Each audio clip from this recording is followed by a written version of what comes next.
নমস্কার বন্ধুরা, পুলিশ বন্ধু চ্যানেলে সবাইকে স্বাগত জানাই। তোমরা কেমন আছো? সবাই আশা করি ভালো থাকবে। তোমাদের পরীক্ষা ছিল আজকে কলকাতা পুলিশের। সবার কেমন এক্সাম হলো জানিও কমেন্ট বক্সে। আজকে আমরা এই ভিডিওতে পরীক্ষায় যে জিকে গুলো এসেছিল সেগুলো নিয়ে আলোচনা করব। দেখবো প্রশ্নের মান কেমন ছিল, জিকে কঠিন ছিল না সহজ হলো। অপশন গুলো দেখবো, বাকিগুলো উত্তর কি হচ্ছে না হচ্ছে।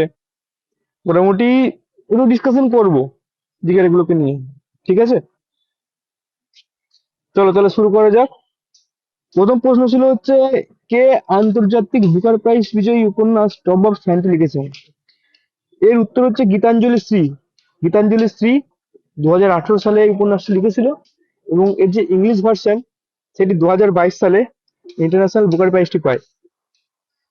নেক্সট প্রশ্ন হচ্ছে, গাড়ি চালকের সুরক্ষার জন্য ব্যবহৃত এয়ারব্যাগে কি থাকে? সঠিক উত্তর হয়ে যাবে সোডিয়াম অ্যাজাইড। সোডিয়াম অ্যাজাইডের সংকেত হচ্ছে NN3।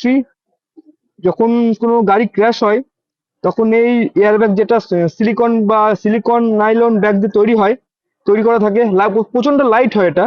এর ভেতরে এই সোডিয়াম অ্যাসাইডের সঙ্গে আরো কিছু ম্যাটেরিয়ালস থাকে যেটা বিক্রিয়া করে প্রচুর পরিমাণে নাইট্রোজেন গ্যাস রিলিজ করে, যাতে সঙ্গে সঙ্গে এটা ফুলে যায় এবং যাত্রীকে দুর্ঘটনার হাত থেকে বাঁচায়। এরপরে যে প্রশ্নটা আছে, thing of beauty is the joy forever, এই লাইনটি কার? এটা বন্ধুরা জন কিটসের লেখা। সঙ্গে আমরা বাকি উত্তরগুলো দেখে নেবো। যেমন উইলিয়াম ওয়ার্ডসওয়ার্থের একটা ভালো বই আছে যেটার নাম হচ্ছে ড্যাফোডিলস। জোনাথন সুইফটস এর একটা বই আছে গালিভার্স ট্রাভেল, তোমরা সবাই পড়েছো। আর হচ্ছে চার্লস ডিকেন্স যেটা আছে, ডেভিড কপারফিল্ড। ঠিক আছে বন্ধুরা, নেক্সট দেখে নিই কি প্রশ্ন আছে আমাদের।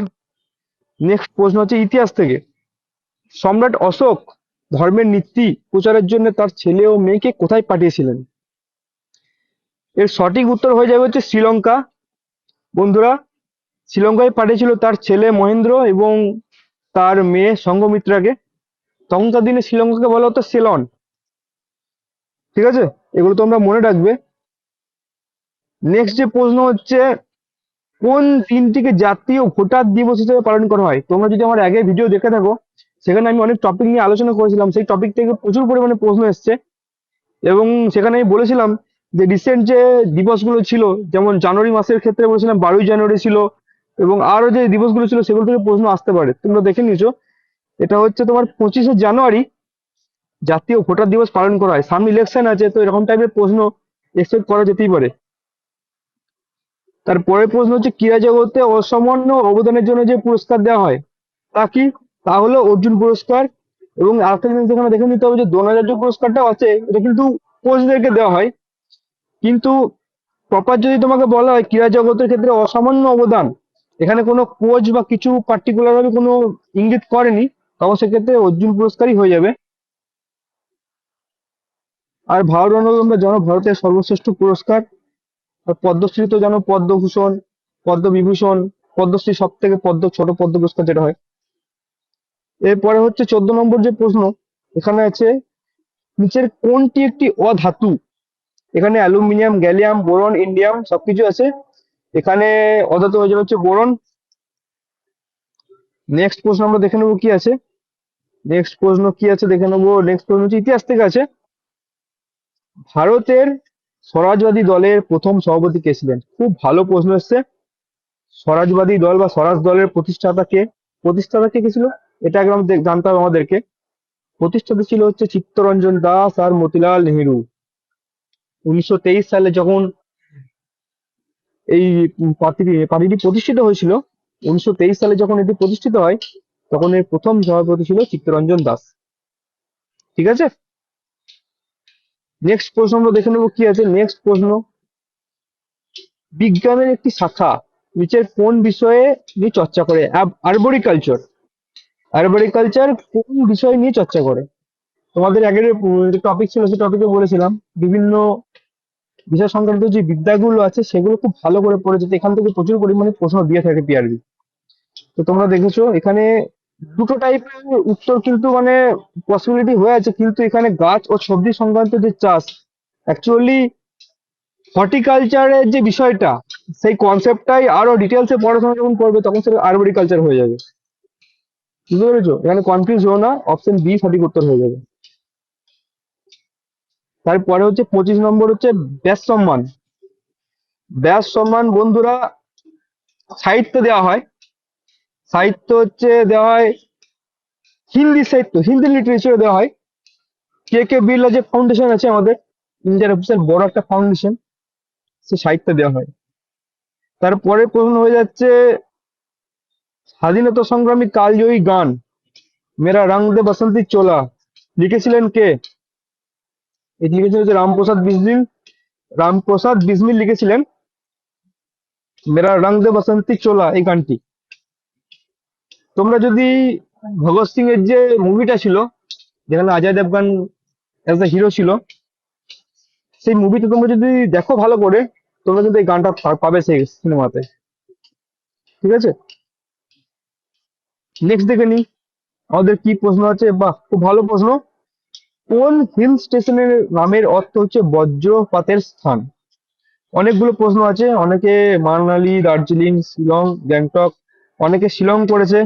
শিলং করার কারণ অনেকে কি করেছে, মেঘালয় এদিকে অনেক বৃষ্টি হয়, সেখানে অনেক বজ্রপাত হয়, সে কারণে শিলং করে দিয়েছে। কিন্তু বন্ধুরা সঠিক উত্তর হয়ে যাবে এখানে দার্জিলিং। এখানে দার্জিলিং কথার অর্থই হচ্ছে দ্য প্লেস অফ থান্ডারবোল্ট। এই যে দার্জে, দার্জিলিং যে দার্জে, দার্জে কথাটা হচ্ছে থান্ডারবোল্ট। লিং, লিং কথা হচ্ছে প্লেস, এটা হচ্ছে একটা তিবেতান ল্যাঙ্গুয়েজ, এইখান থেকে সেটা আসছে। নেক্সট প্রশ্ন কি আছে দেখে নেবো আমরা। নেক্সট প্রশ্ন হচ্ছে কার্যের এসআই একক কি? বন্ধুরা কার্যের এসআই একক হচ্ছে জুল। আর বাকিগুলো আমরা দেখে নেবো। যে আর্গ আছে, আর্গ হচ্ছে এটা কার্যের সিজিএস একক। নিউটন হচ্ছে বলের একক। এবং ক্যালোরি তো তোমরা সবাই জানো, এনার্জি। তোমরা অনেক ক্যালোরি লুজ করছো, মাঠে এখন পরিশ্রম করছো। হুম, এগুলো জানতে হবে। নেক্সট আমরা দেখে নেবো কি প্রশ্ন আছে। খুব সহজ প্রশ্ন। কোন কোষ সংক্রাণুকে কোষের আত্মঘাতী থলি বলে? সেই আমরা ক্লাস 6-7 থেকে পড়ে আসছি, লাইসোজোম। আর মাইটোকন্ড্রিয়াকে তোমরা জানো কোষের শক্তিঘর বলা হয়। তারপরে কি প্রশ্ন আছে আমরা দেখে নেবো।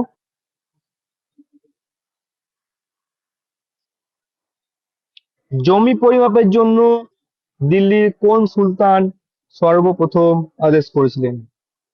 বন্ধুরা এর সঠিক উত্তর হয়ে যাবে হচ্ছে আলাউদ্দিন খলজি।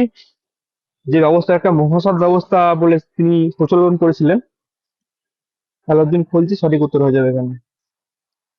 43 নম্বর, তারপরে কোন জোড়াটি সঠিক নয়? এটা তো সবাই পারবে আশা করি। চৈতন্য দেব হয়ে যাবে সঠিক উত্তর। বিক্রমাদেব, বিক্রমাদিত্য চৈতন্য দেব। আকবরের তো সভাকবি ছিল টোডরমল। চাণক্য ছিল চন্দ্রগুপ্তে সবাই। এবং হর্ষবর্ধন সময়ে হিমসাং এসেছিল। সঠিক উত্তর হয়ে যাবে হচ্ছে বিক্রমাদিত্য চৈতন্য। বন্ধুরা এখানে আমরা নেক্সট প্রশ্ন দেখে নেবো কি আছে।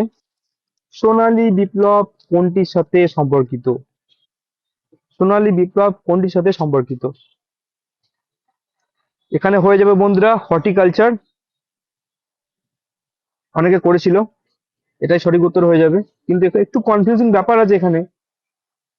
গোল্ডেন রেভলিউশনটা তো পুরো সম্পূর্ণ উদ্ভিদের ফল, ফুল, সমস্ত কিছু নিয়ে এই বিপ্লবটা হয়েছিল।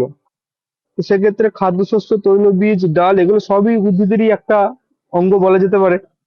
সেক্ষেত্রে আমার মনে হয় হর্টিকালচারটাই সঠিক উত্তর হবে, উদ্যান পালনটা। বাকি পিআরবি তো আনসার কি দেবে তখন দেখা যাবে কোনটা নিয়েছে। বন্ধুরা তারপরে আমরা দেখে নেবো কি প্রশ্ন আছে। তার পরের প্রশ্ন হচ্ছে কোনটি ভারতের বাজার নিয়ন্ত্রক বা মার্কেট রেগুলেটর বলা হয়? সেবি। তোমরা দেখেছো যখন মিউচুয়াল ফান্ডের অ্যাড থাকে তখন লাস্টে দেওয়া থাকে SEBI, security and exchange board of India. আর এনএসডিএল টা আমরা দেখে নেবো। এনএসডিএল হচ্ছে ইলেকট্রনিক ডিপোজিট, যেমন বিভিন্ন ধরনের শেয়ার, বন্ড এসবগুলো মেনটেন করে থাকে। আইবিএ হচ্ছে I think Indian bank association, পুরো ব্যাংকিং সিস্টেমটার দেখাশোনা করে। আর এএমএফআই হচ্ছে মিউচুয়াল ফান্ড সম্পর্কিত। ঠিক আছে। ইন্টারন্যাশনাল রাইস রিসার্চ ইনস্টিটিউট কোথায় আছে? বন্ধুরা এটি ফিলিপাইন্সে আছে। নেক্সট প্রশ্ন আমরা কি আছে দেখে নেবো। স্বাধীন ভারতের প্রথম শিক্ষামন্ত্রী কে আছে? স্বাধীন ভারতের প্রথম শিক্ষামন্ত্রী হচ্ছে মৌলানা আবুল কালাম আজাদ। গোপাল কৃষ্ণ গোখলে কে ছিল? গান্ধীজির গুরু। তোমরা সবাই জানো যে গান্ধীজিকে তিনি খুব ভালোবাসতেন। গান্ধীজির মানে খুব প্রিয় ছিলেন তিনি। আর হচ্ছে তারপরে যে শ্রী রাজা গোপালাচারী, চক্রবর্তী রাজা গোপালাচারী কে ছিলেন? চক্রবর্তী রাজা গোপালাচারী ছিলেন হচ্ছে আমাদের ভারতবর্ষের লাস্ট গভর্নর জেনারেল, স্বাধীন ভারতের লাস্ট গভর্নর জেনারেল। আর যদি বলে স্বাধীন ভারতের ফার্স্ট গভর্নর জেনারেল কে, তাহলে হয়ে যাবে লর্ড মাউন্ট ব্যাটেন। ঠিক আছে, 1950 সালে মনে হয় তিনি ছিলেন আহ, গোপালচারী। তারপরই জওহরলাল নেহরু এই পদটাকে খারিজ করে দেন। তারপর প্রেসিডেন্ট রুল শুরু হয়। প্রেসিডেন্ট মানে প্রেসিডেন্ট পদ চালু হয়ে যায়। ফার্স্ট প্রেসিডেন্ট কে আছে তোমরা কমেন্টে লিখে জানাবে, ঠিক আছে? আর হচ্ছে সর্বপল্লী রাধাকৃষ্ণন কে ছিলেন ফার্স্ট ভাইস প্রেসিডেন্ট, তোমরা সবাই জানো। নেক্সট প্রশ্ন কি আছে? নেক্সট প্রশ্ন হচ্ছে মাজুলি নদীদ্বীপ কোন রাজ্যে অবস্থিত? বন্ধুরা, মাজুলি নদীদ্বীপ আসামে অবস্থিত, তোমরা সবাই জানো। আসামের মাজুলি, এটা হচ্ছে পৃথিবীর সব থেকে বড় রিভার আইল্যান্ড। পৃথিবীর সব থেকে বড় রিভার আইল্যান্ড, সেটা আমাদের ইন্ডিয়াতে আছে। ভালো করে তোমরা মনে রাখবে। তো বন্ধুরা, নিচের কোনটি মানব উন্নয়ন সূচকের মাত্রা নয়? একটি শালীন জীবনযাত্রার মান, একটি দীর্ঘ স্বাস্থ্যকর জীবন, ব্যাংক এবং অন্যান্য আর্থিক প্রতিষ্ঠান ব্যবহারের সুযোগ এবং জ্ঞান। বন্ধুরা, এখানে সঠিক উত্তর হয়ে যাবে অপশন সি, ব্যাংক এবং অন্যান্য আর্থিক প্রতিষ্ঠান ব্যবহারের সুযোগ, যে আমাদের হিউম্যান ডেভেলপমেন্ট ইন্ডেক্সে কোনো প্রভাব ফেলে না। তো এটি সঠিক উত্তর হয়ে যাবে। নেক্সট প্রশ্ন হচ্ছে খাদ্য নিরাপত্তার সাথে যুক্ত কোন সংক্ষিপ্ত দপ্তরটি আছে? এখানে হয়ে যাবে পিডিএস। তারপরে প্রশ্ন আমরা দেখে নেব কি আছে। নিউক্লিয়াসের বাইরে ডিএনএ কোথায় পাওয়া যায়? বন্ধুরা, নিউক্লিয়াসের বাইরে ডিএনএ পাওয়া যাচ্ছে মাইটোকন্ড্রিয়া, যাকে কোষের শক্তিঘরও বলা হয়, তোমরা সবাই জানো। নেক্সট প্রশ্ন আমরা দেখে নেব, ভিট্রিয়াস হিউমার মানব শরীরে কোথায় পাওয়া যায়? অপশন আছে বৃক্ক, চোখ, পিত্তথলি ও থাইরয়েড। সঠিক উত্তর হয়ে যাবে চোখ। চোখের লেন্স ও রেটিনার মাঝখানে যে গ্যাপ থাকে, সেই গ্যাপে এই ভিট্রিয়াস হিউমার নামক পদার্থটি থাকে। ঠিক আছে বন্ধুরা, নেক্সট প্রশ্ন দেখবো কি আছে আমাদের।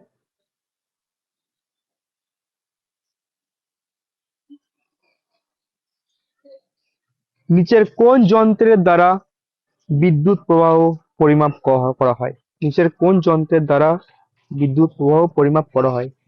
সঠিক উত্তর হয়ে যাবে অ্যামিটার। বাকি অপশনগুলো আমরা দেখে নেবো কি উত্তর হবে। অ্যানিমোমিটার, যেটা বায়ুর গতিবেগ মাপা হয়, যেটা হয় ভোল্টমিটার, রোধ বিভব, আর হচ্ছে ওয়াট মিটার, যেটা ওয়াটের সরাসরি একক মাপা হয় আর কি। তারপরে দেখে নেবো নিচের কোনটির উপর তরলের বাষ্পীভবনের হার নির্ভর করে না? এখানে humidity, temperature, surface area expose to the atmosphere, তিনটি নির্ভর করে। শুধুমাত্র ভর এখানে নির্ভর করে না। সঠিক উত্তর হয়ে যাবে মাস বা ভর। বন্ধুরা, এক্স রশ্মি ব্যবহার করা হয় মূল্যবান পাথর ও রত্নের ত্রুটি নির্ধারণ করতে। পাথরের মধ্যে কোনো ফাটল আছে কিনা বা কোনো ত্রুটি আছে কিনা সেটা চেক করতে এটি ব্যবহার করা হয়। পৃথিবীর অভ্যন্তরে সোনার উপস্থিতি এটি হবে না। নেক্সট প্রশ্ন আমরা দেখে নেব, কাকে ভারতীয় পারমাণবিক কর্মসূচির জনক হিসেবে বিবেচনা করা হয়? সঠিক উত্তর হয়ে যাবে ডক্টর হোমি জাহাঙ্গীর ভাবা। আমরা জানি তার নামে বিখ্যাত ভাবা অ্যাটমিক রিসার্চ সেন্টার রয়েছে। তারপরে প্রশ্ন দেখে নেব কি আছে। এর মধ্যে কোনটি গ্রিন হাউস গ্যাস নয়? বন্ধুরা, এখানে অনেকে ভুল করে ওজনে ক্লিক করে দেবে, কিন্তু ওজন বন্ধুরা সঠিক উত্তর এখানে হবে না। সঠিক উত্তর হয়ে যাবে হাইড্রোজেন সালফাইড আর নাইট্রাস অক্সাইড, মিথেন, ওজোন, তিনটি হচ্ছে গ্রিন হাউস গ্যাসের মধ্যে পড়ে। নেক্সট হচ্ছে ফান্ডামেন্টাল ডিউটিস থেকে প্রশ্ন এসছে, তোমাদের বলেছিলাম আগে টপিকে যেখান থেকে প্রশ্ন আসতে পারে। ফান্ডামেন্টাল ডিউটিস থেকে কি প্রশ্ন এসছে, এটি কোন কমিটি দ্বারা এই ডিউটিস গুলো নিযুক্ত করা হয়েছিল? সেটি বন্ধুরা হয়ে যাবে সারাউন্ড সিং কমিটি। কত সাল যদি বলা হয় 1976-এ এর 51 যে ধারা আছে সেই 51 তে যুক্ত করা হয়েছিল। প্রথমে 10টি ছিল, তারপরে 86 নম্বর যে অ্যামেন্ডমেন্টটা হয় সেই অ্যামেন্ডমেন্টে একটা যুক্ত করা হয়। এবং এটি কোন দেশ থেকে নেওয়া হয়? এটি রাশিয়া থেকে নেওয়া হয়েছিল। ভালো করে ডিটেলসগুলো সবাই মনে রাখবে।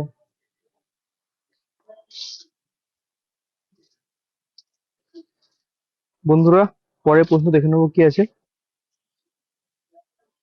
বজ্রপাতের সময় নিচের কোন গ্যাসটি উৎপন্ন হয়? বন্ধুরা, বজ্রপাত যখন হয় তখন নাইট্রিক অক্সাইড উৎপন্ন হয়।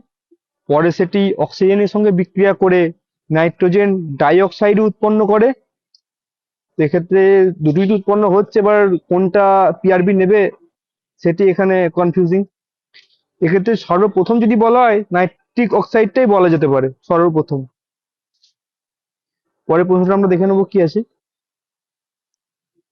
ফাস্ট্যাগ শব্দটি বোঝায়, এটা তো সবাই জানো তোমরা, জাতীয় সড়কে টোল প্লাজায় ইলেকট্রনিক যে টোলস আছে। তাহলে পরের প্রশ্নটা আমরা দেখে নেবো কি আছে। পরের প্রশ্ন হচ্ছে নিচের কোন হিল স্টেশনে শীতকালে তুষারপাত হয় না? বন্ধুরা, যে নর্থ ইন্ডিয়ান যে প্লেস গুলো আছে, হিল স্টেশন যেগুলো আছে, সিমলা, নৈনিতাল বা শ্রীনগর বলো, সব সব জায়গাতেই সেখানে স্নোফল হয়। শুধুমাত্র উটি, যেটি সাউথ ইন্ডিয়ার মধ্যে পড়ছে, যেটি নীলগিরি রেঞ্জের একটি অংশ, সেখানে স্নোফল হয় না। নেক্সট প্রশ্ন দেখে নেব, নিচের কোন জৈব যৌগটি প্রথম রসায়নাগারে সংশ্লেষিত হয়েছিল? এখানে সঠিক উত্তর হয়ে যাবে ইউরিয়া। 94 প্রশ্ন, 94 নম্বর প্রশ্ন হচ্ছে ভারতীয় সংবিধানের কোন সংশোধনের মাধ্যমে ভারত বাংলাদেশের ছিটমহলগুলিকে 2015 সালে ভারতের মূল ভূখণ্ডের অধীনে এনেছে? সঠিক উত্তর হয়ে যাবে 100 নম্বর অ্যামেন্ডমেন্ট। পরের প্রশ্ন দেখে নেব, ডিনামাইটের আবিষ্কর্তা কে? সেটি হয়ে যাবে আলফ্রেড নোবেল, যার নামে তোমরা সবাই জানো নোবেল পুরস্কার দেওয়া হয়। পরের প্রশ্ন হচ্ছে নিচের মধ্যে এই নিচের পরের প্রশ্ন দেখে নেব, নিচের কোনটি একটি ফিক্টর বাহিত রোগ? সঠিক উত্তর হয়ে যাবে হাইপোক্যালামিয়া। পরের প্রশ্ন দেখে নেব, নিচের কোন ভারতীয় রাজ্যের সাথে আন্তর্জাতিক সীমানা নেই? বন্ধুরা, এখানে তোমরা সবাই জানো মেঘালয়ের সঙ্গে বাংলাদেশ বর্ডার রয়েছে, বিহারের সাথে নেপাল বর্ডার রয়েছে, এবং উত্তরাখণ্ডের সঙ্গে নেপাল এবং চায়না দুই বর্ডারই রয়েছে। তো সেক্ষেত্রে এখানে সঠিক উত্তর হয়ে যাবে হচ্ছে ছত্তিশগড়। বন্ধুরা, লাস্ট 100 নম্বর প্রশ্ন, এটি হচ্ছে নিচের কোন ভারতীয় হাইকোর্টটি সবচেয়ে পুরনো? এখানে সঠিক উত্তর হয়ে যাবে হচ্ছে বোম্বে হাইকোর্ট, যেটা তোমার 1862 সালে কলকাতা, মাদ্রাজ এবং বোম্বে তিনটে হাইকোর্ট একসাথে প্রতিষ্ঠিত হয়, যেখানে শুধুমাত্র যদি বোম্বে অপশন থাকে তাহলে আমাদের এটাই সঠিক উত্তর হয়ে যাবে। তো বন্ধুরা, এখানে আমরা 40টা, একদম পুরোপুরি 40টা জিকেই ছিল, 40টা জিকের সমস্ত প্রশ্নের উত্তর দেখে নিলাম। দু একটা কনফিউজিং অপশনও ছিল, সেগুলো জানি না কি পিআরবি উত্তর নেবে, বাকি আনসার কি দিলে সবাই আমরা দেখতে পাবো। তো এই ছিল আজকের ভিডিও। ভিডিও যদি ভালো লেগে থাকে লাইক, শেয়ার এন্ড সাবস্ক্রাইব করে দিও। Thank you.